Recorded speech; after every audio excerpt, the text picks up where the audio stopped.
ಇನ್ನು ಗ್ಯಾರಂಟಿ ಯೋಜನೆ ಹಣ ದುರ್ಬಳಕೆ ಆಗ್ತಾ ಇದೆ, ಹೀಗಾಗಿ ಮರು ಅರ್ಜಿ ಸಲ್ಲಿಕೆ ಮಾಡಬೇಕಾಗುತ್ತೆ ಅಂತ ಸರ್ಕಾರ ಹೇಳಿತ್ತು. ಇದೇ ಅರ್ಜಿ ಸಲ್ಲಿಕೆ ಸಂಬಂಧ ಇವತ್ತು ಸಭೆ ನಡೆಸಿರುವ ಸಿಎಂ ಡಿಕೆ ಶಿವಕುಮಾರ್ ಅಧಿಕಾರಿಗಳಿಗೆ ಹಲವು ಸೂಚನೆಗಳನ್ನ ಕೊಟ್ಟಿದ್ದಾರೆ. ಮರು ಅರ್ಜಿ ಸಲ್ಲಿಕೆ ಮಾಡಬೇಕು ಅಥವಾ ಕೇವಲ ದಾಖಲಾತಿಗಳ ಮರು ಪರಿಷ್ಕರಣೆ ಮಾತ್ರ ಅಧಿಕಾರಿಗಳು ಮಾಡ್ತಾರೋ? ಬನ್ನಿ ಸಂಬಂಧಪಟ್ಟ ಹಾಗೆ ಡೀಟೇಲ್ಸ್ ನೋಡ್ಕೊಳ್ಳೋಣ.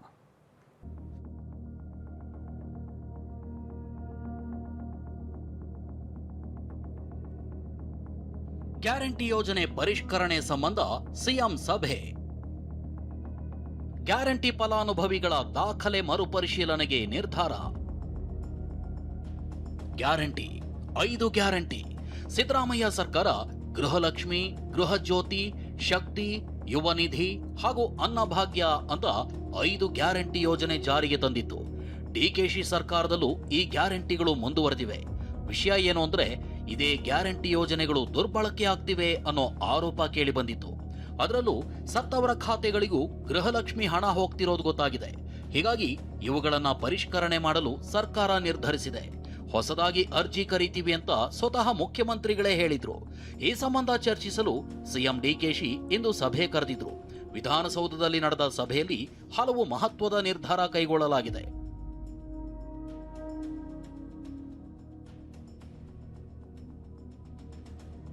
ಗ್ಯಾರಂಟಿ ಫಲಾನುಭವಿಗಳ ದಾಖಲೆ ಮರುಪರಿಶೀಲನೆ ಮಾಡಬೇಕು ಅಂತ ಗ್ಯಾರಂಟಿ ಅನುಷ್ಠಾನ ಸಭೆಯಲ್ಲಿ ತೀರ್ಮಾನ ಕೈಗೊಳ್ಳಲಾಗಿದೆ.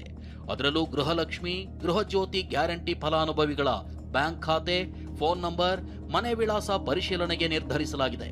ಅದರಂತೆ ಮೊದಲ ಹಂತದಲ್ಲಿ ಈ 2 ಗ್ಯಾರಂಟಿ ಫಲಾನುಭವಿಗಳ ದಾಖಲೆ ಮರುಪರಿಶೀಲನೆ ಆಗಲಿದೆ.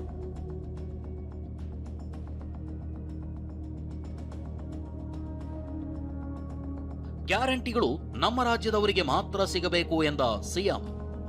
ಇನ್ನು ಗ್ಯಾರಂಟಿಗಳು ನಮ್ಮ ರಾಜ್ಯದ ಫಲಾನುಭವಿಗಳಿಗೆ ಮಾತ್ರ ಸಿಗಬೇಕು, ಬೇರೆ ರಾಜ್ಯದವರಿಗೆ ಯೋಜನೆಯ ಲಾಭ ಆಗ್ತಿದೆ, ಅದನ್ನ ತಡಿಬೇಕು ಅಂತ ಸಿಎಂ ಅಧಿಕಾರಿಗಳಿಗೆ ಸೂಚನೆ ನೀಡಿದ್ದಾರೆ. ಇನ್ನು ಅನುಕೂಲಸ್ಥರು ಗ್ಯಾರಂಟಿಗಳನ್ನ ಸ್ವಯಂ ಪ್ರೇರಿತವಾಗಿ ಬಿಟ್ಕೊಡಿ, ಈ ಮೂಲಕ ಅರ್ಹ ಫಲಾನುಭವಿಗಳಿಗೆ ನೆರವಾಗಲು ಪ್ರೋತ್ಸಾಹಿಸಿ ಅಂತನೂ ಅಧಿಕಾರಿಗಳ ಸಭೆಯಲ್ಲಿ ಮುಖ್ಯಮಂತ್ರಿ ಡಿಕೆ ಶಿವಕುಮಾರ್ ಸಲಹೆ ನೀಡಿದ್ದಾರೆ ಅನ್ನೋದು ಗೊತ್ತಾಗಿದೆ.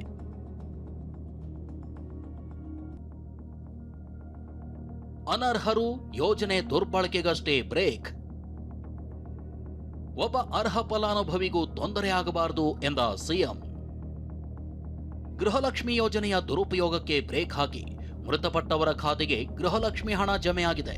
ಯೋಜನೆಯ ದುರುಪಯೋಗಕ್ಕೆ ಮಾತ್ರ ಬ್ರೇಕ್ ಹಾಕಿ ಅಂತ ಅಧಿಕಾರಿಗಳಿಗೆ ಸೂಚನೆ ನೀಡಿದ ಸಿಎಂ ಡಿಕೆಶಿ, ಒಬ್ಬ ಅರ್ಹ ಫಲಾನುಭವಿಗೂ ತೊಂದರೆ ಆಗಬಾರದು, ಅನರ್ಹರು ಯೋಜನೆ ದುರ್ಬಳಕೆಗಷ್ಟೇ ಬ್ರೇಕ್ ಹಾಕಿ ಅಂತ ಅಧಿಕಾರಿಗಳಿಗೆ ಸೂಚನೆ ನೀಡಿದ್ದಾರೆ.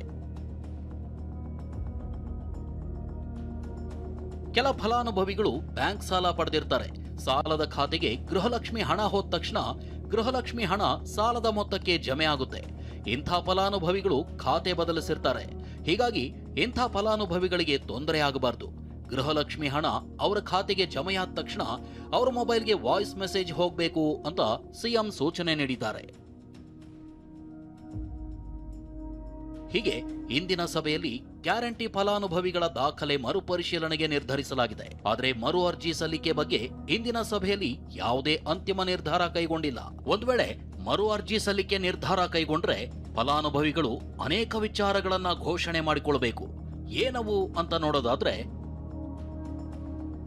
ಮರು ಅರ್ಜಿಯಲ್ಲಿ ಫಲಾನುಭವಿಗಳೇ ಸ್ವಯಂ ಘೋಷಣೆ ಮಾಡಬೇಕು. ಫಲಾನುಭವಿ ಹಾಗೂ ಅವರ ಪತಿಯ ಆದಾಯ ತೆರಿಗೆ ಪಾವತಿದಾರರ ಅನ್ನೋ ಮಾಹಿತಿ ನೀಡಬೇಕು. ಮರು ಅರ್ಜಿಯಲ್ಲಿ ಜಿಎಸ್ಟಿ ಪಾವತಿದಾರರ ಅನ್ನೋದನ್ನ ತಿಳಿಸಬೇಕು. ಸರ್ಕಾರಿ ನೌಕರರ ಅನ್ನೋದನ್ನು ಘೋಷಿಸಬೇಕು. ಸ್ವಯಂ ಘೋಷಣೆ ಅರ್ಜಿಯಲ್ಲಿ ನಾನೇ ಮನೆಯೊಡತಿ ಅಂತ ತಿಳಿಸಬೇಕು. ತಾವು ಒದಗಿಸಿರೋ ಮಾಹಿತಿಯಲ್ಲಿ ಯಾವುದೇ ಅಂಶವೂ ಸುಳ್ಳಿಲ್ಲ, ಸುಳ್ಳು ಅಂತ ಕಂಡು ಬಂದ್ರೆ ಕಾನೂನು ಕ್ರಮಕ್ಕೆ ಒಳಗಾಗಲು ಬದ್ಧ. ಗೃಹಲಕ್ಷ್ಮಿ ಯೋಜನೆ ಸೌಲಭ್ಯವನ್ನ ಸರ್ಕಾರಕ್ಕೆ ಮರುಪಾವತಿಸಲು ಬದ್ಧ. ಹೀಗೆ ಹಲವು ಅಂಶಗಳಿರೋ ಸ್ವಯಂ ಘೋಷಣೆ ಅರ್ಜಿ ಸಲ್ಲಿಸಬೇಕು. ಒಟ್ಟಾರೆ ಸರ್ಕಾರ 10 ಅಂಶಗಳ ಮೂಲಕ ಮಾಹಿತಿ ಪಡೆಯಲು ಮುಂದಾಗಿದೆ. ಯಜಮಾನಿ ಹೆಸರು, ಪಡಿತರ ಚೀಟಿ ಸಂಖ್ಯೆ, ಮಂಜೂರಾತಿ ಪತ್ರ ಸಂಖ್ಯೆ, ಬ್ಯಾಂಕ್ ಖಾತೆ, ಮನೆ ವಿಳಾಸ, ಮತದಾರರ ಗುರುತಿನ ಚೀಟಿ ಸಂಖ್ಯೆ, ಆಧಾರ್ ಸಂಖ್ಯೆ, ಪತಿಯ ಮಾಹಿತಿ, ಯಾವ ಕ್ಯಾಟಗರಿ, ಮೊಬೈಲ್ ಸಂಖ್ಯೆಯ ಬಗ್ಗೆ ಮಾಹಿತಿ ನೀಡಬೇಕಿದೆ. ಈರಣ್ಣ ಬಸವ, ಟಿವಿ9 ಬೆಂಗಳೂರು.